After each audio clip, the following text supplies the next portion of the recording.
Today's video is all about new VR games coming in 2025, starting with Gunman Contracts. This is one of my most hotly anticipated PCVR releases, and this is a fully standalone version of the mods that you've probably played from Half-Life Alyx called Gunman Contracts Chapters 1 and 2. But this is now being taken to the next level, and is built from the ground up for PCVR with other platforms potentially coming in the future. You play a professional hitman, simply known as the Gunman, with a large arsenal of very cool weapons at your disposal, featuring pistols, rifles, shotguns, knives, and even a bow to take down ruthless criminals in some of the most aggressive and immersive ways possible yet to be seen in VR. If the mods are anything to go by, you can expect every kill to feel satisfying with some fantastic death animations and real bullet physics.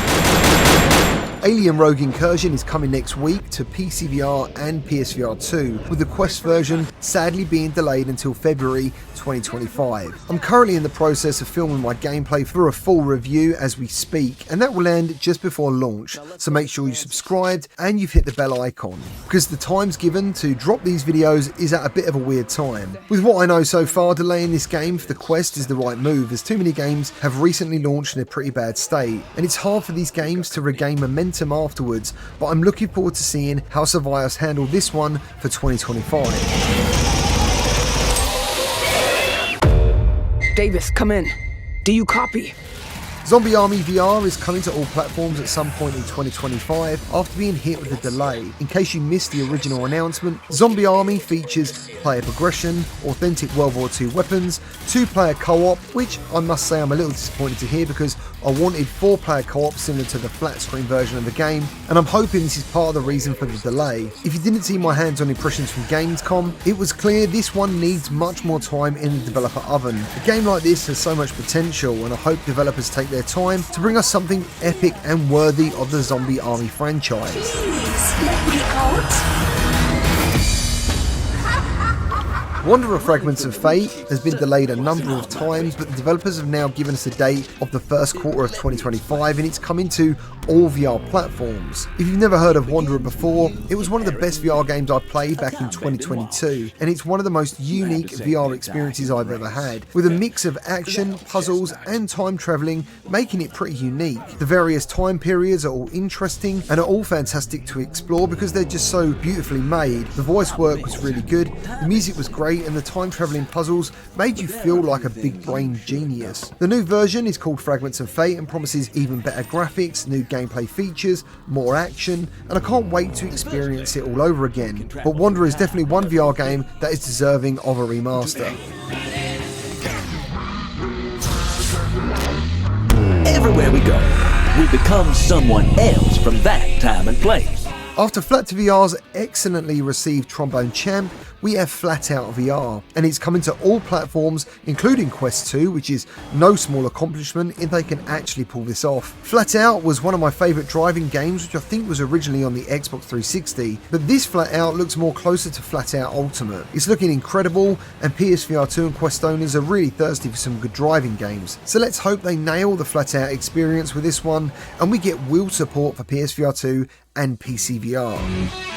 Aces of Thunder is coming to PCVR and PSVR2, and it's been delayed to 2025, but they mention only slightly, so hopefully it's going to still appear in the first quarter of the year. Aces of Thunder will have a single player and multiplayer, hopefully with cross-platform support, meaning more fighters in the sky online for better action. Aces of Thunder will launch with 15 maps, 3 key theatres from the Second World War, the Western, Eastern and Pacific fronts, and will have 20 faithfully recreated aircraft. The more I see of this game, the more fantastic it looks, and I cannot wait to play it. Now, earlier I spoke about VR racing games, and Asseto Corsa EVO is coming January 16th and will have VR support from day one. It's also using a new graphics engine called Kunos, which will provide photorealistic visuals along with VR and triple screen setup support. There's nothing quite like a good racing game experience in VR, and this is definitely one I'll be checking out as soon as possible.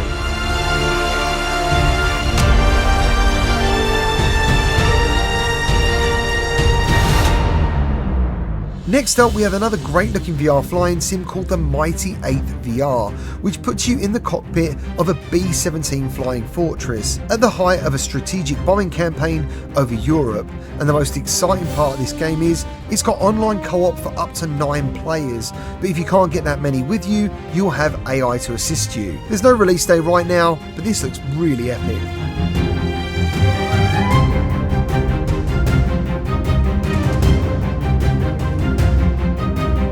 Ghost Town is looking to be an incredible puzzle escape room experience, coming from the same developers who made the fantastic The Room a year or so back, and it's coming at some point in 2025 on all platforms.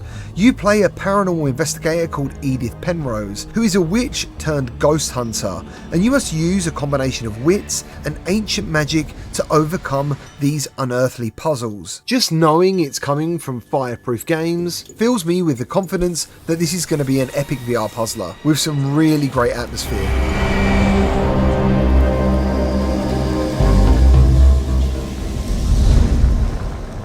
Arken Age is a game I've been talking about for quite some time, and it's coming to PC and PSVR2 on January the 16th, and boasting a 16-hour long campaign. Arken Age is a VR action-adventure game set in the Biochasm, a terraformed fantasy world created by the Grand Arborist. This is coming from the developer behind Shadow Legend, and you will engage in full physics combat using Arcanite-infused swords and guns, and you can freely explore the densely filled environments under siege by the Hyperion's Neural Corruption.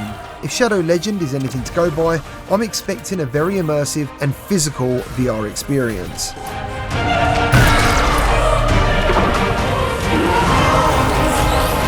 Hitman World of Assassination is coming to PSVR2 in March 2025, and after the massive disappointment of Hitman 3 VR Reloaded on Quest, IOI Interactive are bringing Hitman VR again to the PlayStation platform. It's hard not to get excited by what we're seeing in the trailer, but IOI have made these claims before: intuitive controls, room scale implementation, active reloads, dual wielding, and more, but they nearly all end up leading to some sort of disappointment. The fact it's been delayed again gives me new hope, so I'm really hoping this turns out to be the best Hitman yet.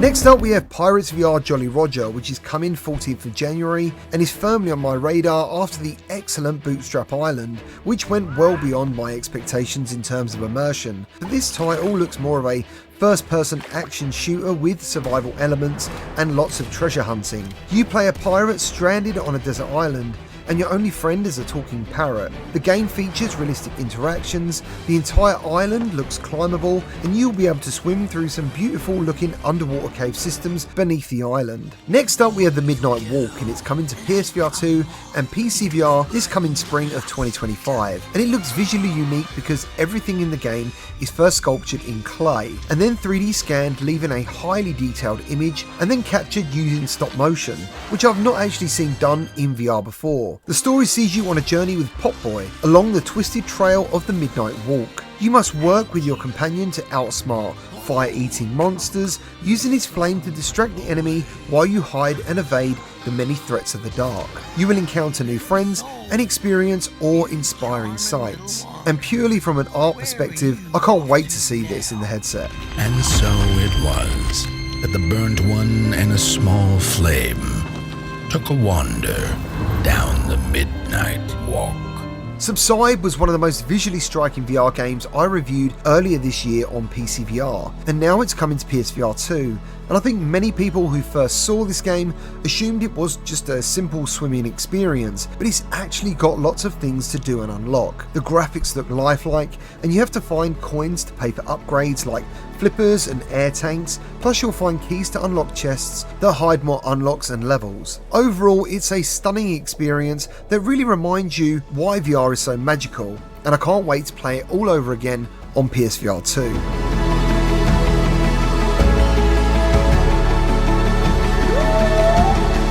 Thank you ever so much for watching. Remember to like and subscribe for more VR content, and I'll see you all on the next one.